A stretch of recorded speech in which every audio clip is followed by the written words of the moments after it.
military casualties in the strike, but as we've said, the Pentagon has said no American casualties in their initial damage assessments.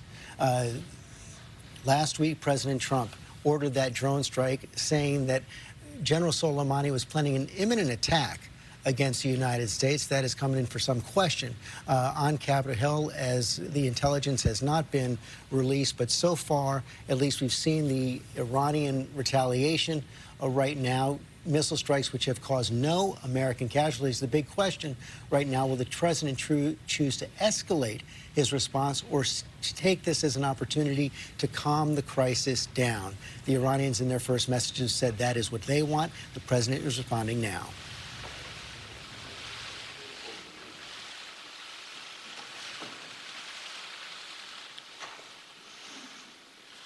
As long as I'm president of the United States, Iran will never be allowed to have a nuclear weapon.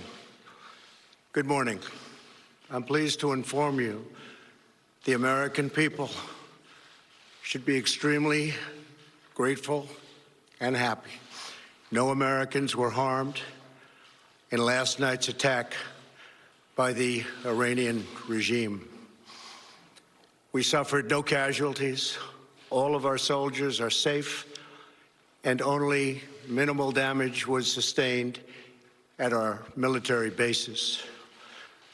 Our great American forces are prepared for anything. Iran appears to be standing down, which is a good thing for all parties concerned and a very good thing for the world. No American or Iraqi lives were lost because of the precautions taken, the dispersal of forces, and an early warning system that worked very well. I salute the incredible skill and courage of America's men and women in uniform. For far too long, all the way back to 1979 to be exact, nations have tolerated Iran's destructive and destabilizing behavior in the Middle East and beyond. Those days are over. Iran has been the leading sponsor of terrorism, and their pursuit of nuclear weapons threatens the civilized world. We will never let that happen. Last week, we took decisive action to stop a ruthless terrorist from threatening American lives. At my direction, the United States military eliminated the world's top terrorist, Qasem Soleimani. As the head of the Quds Force, Soleimani was personally responsible for some of the absolutely worst atrocities. He trained terrorist armies, including Hezbollah, launching terrorist strikes against civilian targets. He fueled bloody civil wars all across the region. He viciously wounded and murdered thousands of U.S. troops, including the planting of roadside bombs that maim and dismember their victims. Soleimani directed the recent attacks on U.S. personnel in Iraq that badly wounded 4 service members and killed 1 American, and he orchestrated the violent assault on the U.S. Embassy in Baghdad. In recent days, he was planning new attacks on American targets, but we stopped him. Soleimani's hands were drenched in both American and Iranian blood. He should have been terminated long ago. By removing Soleimani, we have sent a powerful message to terrorists. If you value your own life, you will not threaten the lives of our people. As we continue to evaluate options in response to Iranian aggression, the United States will immediately impose additional punishing economic sanctions on the Iranian regime. These powerful sanctions will remain until Iran changes its behavior. In recent months alone, Iran has seized ships in international waters, fired an unprovoked strike on Saudi Arabia, and shot down 2 U.S. drones. Iran's hostilities substantially increased after the foolish Iran nuclear deal was signed in 2013. and they were given $150 billion, not to mention $1.8 billion in cash. Instead of saying thank you to the United States, they chanted death to America. In fact, they chanted death to America the day the agreement was signed. Then Iran went on a terror spree, funded by the money from the deal, and created hell in Yemen, Syria, Lebanon, Afghanistan, and Iraq. The missiles fired last night at us and our allies were paid for with the funds made available by the last administration. The regime also greatly tightened the reins on their own country, even recently killing 1,500 people at the many protests that are taking place all throughout Iran.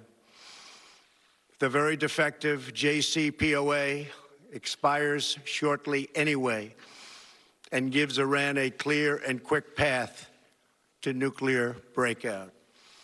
Iran must abandon its nuclear ambitions and end its support for terrorism.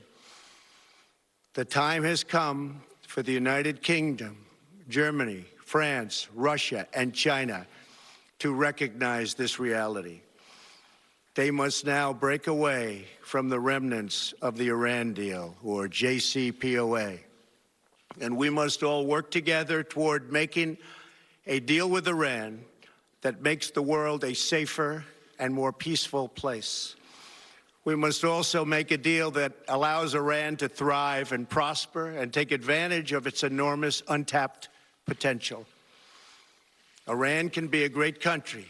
Peace and stability cannot prevail in the Middle East as long as Iran continues to foment violence, unrest, hatred, and war.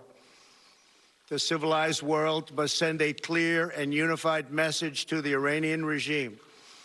Your campaign of terror, murder, mayhem will not be tolerated any longer. It will not be allowed to go forward. Today, I am going to ask NATO to become much more involved in the Middle East process. Over the last 3 years, under my leadership, our economy is stronger than ever before, and America has achieved energy independence. These historic accomplishments change our strategic priorities. These are accomplishments that nobody thought were possible. And options in the Middle East became available.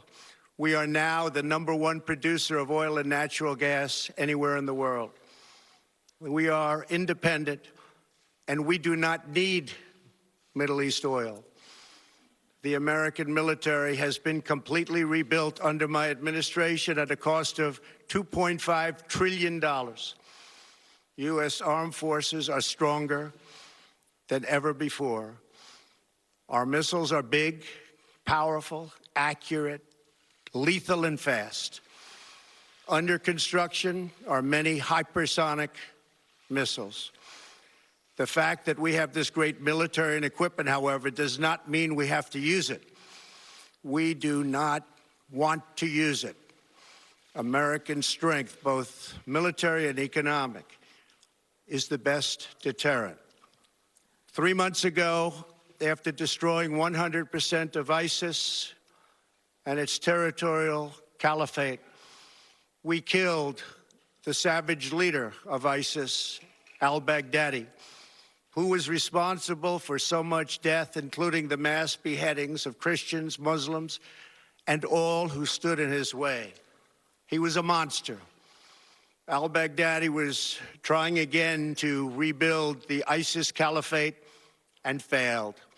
Tens of thousands of ISIS fighters have been killed or captured during my administration. ISIS is a natural enemy of Iran. The destruction of ISIS is good for Iran, and we should work together on this and other shared priorities. Finally, to the people and leaders of Iran, we want you to have a future, and a great future, one that you deserve, one of prosperity at home and harmony with the nations of the world. the United States is ready to embrace peace with all who seek it. I want to thank you, and God bless America. Thank you very much. Thank you.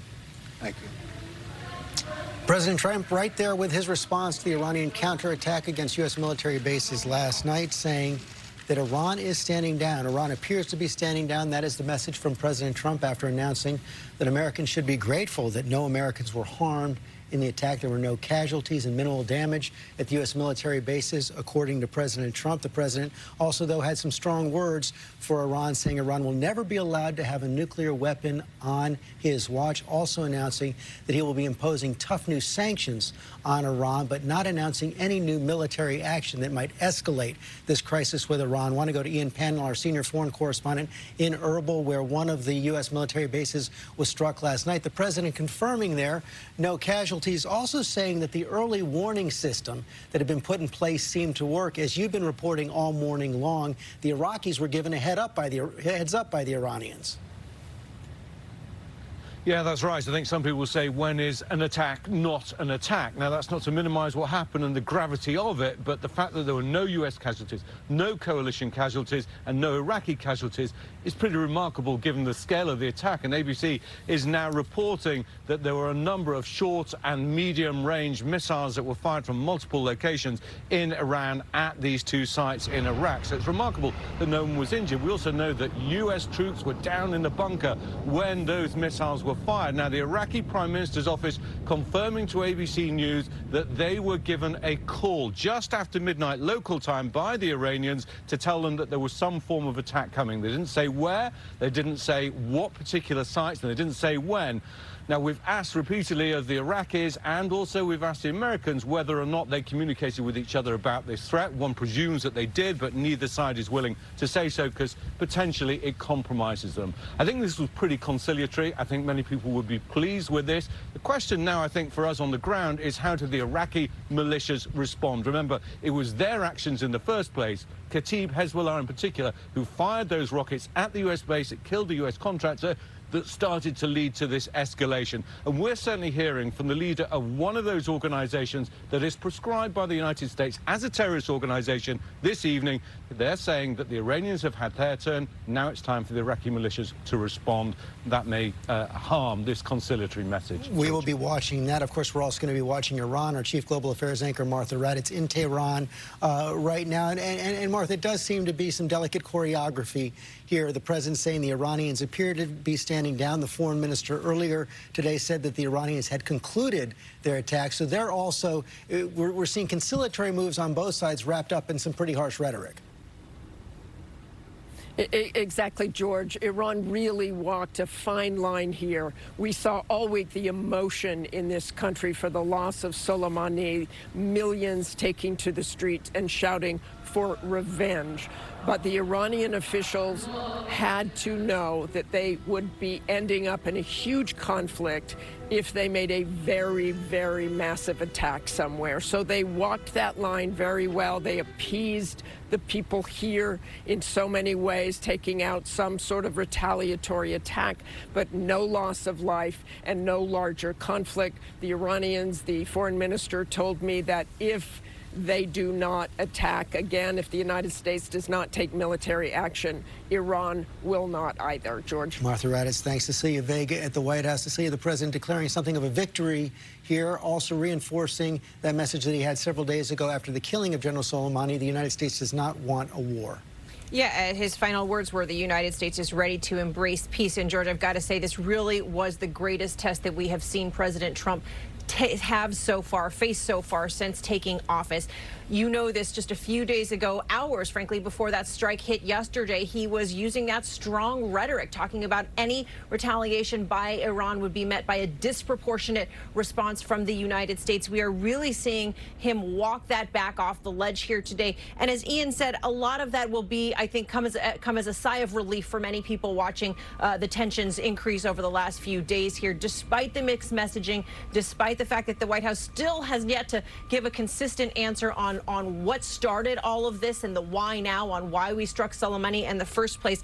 But we are seeing here today a de-escalation from this White House, a strong change in rhetoric. And George, it's worth pointing out, of course, that this is a president who campaigned and is now facing re-election again on his promise to end wars in the Middle East. Getting out of the Middle East, and the president calling on NATO to get into the Middle East in those remarks as well. Okay, Cecilia, thanks very much. As the president said, no American, no Iraqi casualties last night. But just hours after the Iranian missile attacks on the U.S. bases, a passenger plane taking off from Tehran's airport went down just moments after takeoff, killing more than 170 people on board. I want to bring in our aviation consultant, David Curley, correspondent David Curley, for more on this. David, initially, the Ukrainians were backing up with the Iranians. Were saying that this was a mechanical failure. Now, all anyone is saying is the investigation is continuing. We don't know if this was an accident caused by something internal to the aircraft or something external. What we do know, it appears, George, is that there was some catastrophic failure. That can be three things. An engine could blow up and blow apart the fuselage. There could be a bomb on board, or the possibility that it was shot down. We don't have any indication of either of those. We kind of see that it disappeared from flight tracking, which suggests that catastrophic failure. Now, the Iranians have the black box. That will have the answers for us, but they said they're not going to provide it to the manufacturer, Boeing, or to American officials, and they have not said who's going to read it out. If it was a shoot down, there is the possibility that the intelligence community tracked radar that actually could see that missiles were actually fired at this aircraft. Way too early to tell. There are indications on the wreckage as well if it was shot down or a bomb blast. The question is, who will the Iranians let see the wreckage and the black box that could tell us what happened to this airliner? And right now, no one is seeing it. David Curley, okay, thanks very much. We're going to return now to our regular programming. Our coverage will continue on this crisis on ABC News Live with Tom Yanis. This has been a special report from ABC News.